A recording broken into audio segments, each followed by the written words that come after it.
Hello दोस्तों, मैं हूं राहिम और आप देख रहे हैं द साइंस फैक्टर।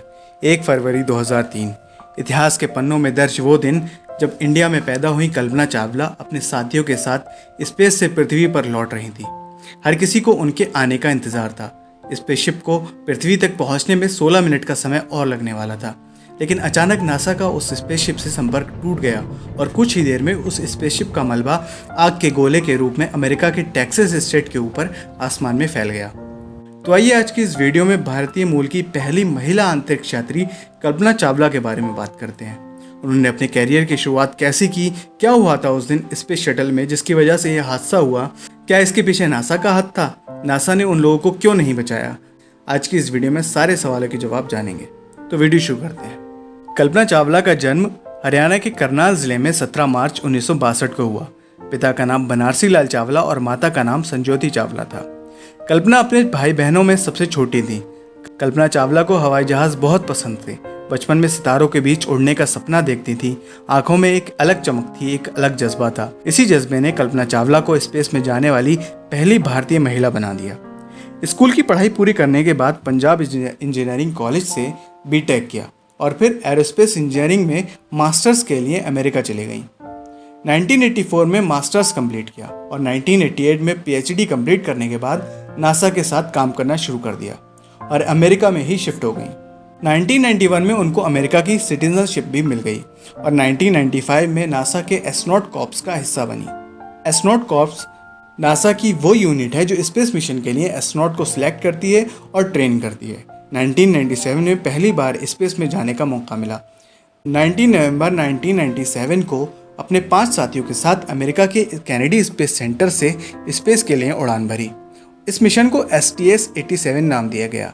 इस मिशन के दौरान स्पेस शटल ने पृथ्वी के 252 चक्कर लगाए और 1,67,00,000 किलोमीटर से भी ज़्यादा दूरी तय की। इस मिशन के दौरान उन्होंने स्पेस में 15 दिन और 16 घंटे का वक्त बिताया। ये मिशन पूरा करने के बाद 5 दिसंबर 1997 को स्पेस शटल पृथ्वी पर सही सलामत वापस आ गया। उसके बाद कल्पना को 2001 में अपने दूसरे स्पेस मिशन के लिए चुना गया। इस मिशन को STS-107 नाम दिया गया और उसमें टोटल 7 क्रू मेंबर थे, लेकिन ये मिशन अलग अलग टेक्निकल प्रॉब्लम की वजह से बार बार डिले होता रहा। जुलाई 2002 में तो शटल के इंजन फ्लो लाइनर में क्रैक भी मिला था। सारी प्रॉब्लम को दूर करने के बाद स्पेस शटल ने आखिरकार 16 जनवरी 2003 को फ्लोरिडा के कैनेडी स्पेस सेंटर से स्पेस के लिए उड़ान भरी। लॉन्च के दौरान स्पेस शटल के एक्सटर्नल फ्यूल टैंक से इंसुलेशन फोम का एक टुकड़ा टूटकर ऑर्बिटर के लेफ्ट विंग से टकराया। स्पेस शटल की स्पीड इतनी तेज थी कि उस छोटे से टुकड़े के टकराने से ऑर्बिटर के लेफ्ट विंग में एक छेद हो गया। इंसुलेशन फोम के एक छोटे से टुकड़े का टूटना कोई इतनी बड़ी बात नहीं थी। ये कई बार नासा के कई मिशन में हो चुका है, लेकिन इस केस में इंसुलेशन फोम के इस टुकड़े ने ऑर्बिटर के लेफ्ट विंग में छेद कर दिया था। कुछ रिपोर्ट में ये दावा किया गया है कि इस नुकसान की खबर नासा को हो गई थी। नासा ने जानबूझकर क्रू मेंबर को ये बात नहीं बताई। अब सवाल उठता है कि नासा ने ऐसा क्यों किया? क्या नासा एस्ट्रोनॉट को बचा सकता था? कुछ साइंटिस्ट का ये कहना है कि यहाँ ज़मीन पर बैठकर स्पेस शटल में हुए नुकसान का सटीक अनुमान नहीं लगाया जा सकता था। इस छोटे से टुकड़े से स्पेस शटल को कितना नुकसान हुआ है ये यहाँ ज़मीन पर बैठकर नहीं बताया जा सकता था। कुछ साइंटिस्ट ये भी कहते हैं कि अगर ये बात स्पेस शटल में बैठे एस्ट्रोनॉट को बता भी दी जाती तो भी वो लोग इसको ठीक नहीं कर सकते थे, बल्कि ये बात सुनकर वो लोग और घबरा जाते और वक्त से पहले कोई हादसा हो जाता। इससे अच्छा तो यही था कि इस मिशन को ऐसे ही चलने दिया जाए और स्पेस शटल की सही सलामती की वापसी के लिए दुआ की जाए।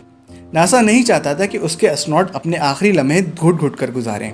मिशन पूरा करके 1 फरवरी 2003 को जब स्पेसक्राफ्ट वापस पृथ्वी पर आ रहा था, तब जैसे ही स्पेसशिप ने पृथ्वी के एटमॉस्फेयर में एंट्री की, तब उस डैमेज की वजह से एटमॉस्फेयर की गर्म गैसें स्पेसक्राफ्ट के अंदरूनी विंग स्ट्रक्चर में घुस गईं, जिससे स्पेसक्राफ्ट का टेम्परेचर अचानक से बढ़ने लगा और अगले कुछ ही समय में स्पेसशिप टुकड़े टुकड़े होकर आग के गोले के रूप में अमेरिका के टेक्सास स्टेट के ऊपर बरस गया और 7 एस्ट्रोनॉट की मौत हो गई। ये एस्ट्रोनॉट थे commander Rick Husband, pilot William McCool, payload commander Michael Anderson, mission specialist David Brown, Laurel Clark, Ilan Ramon और कल्पना चावला।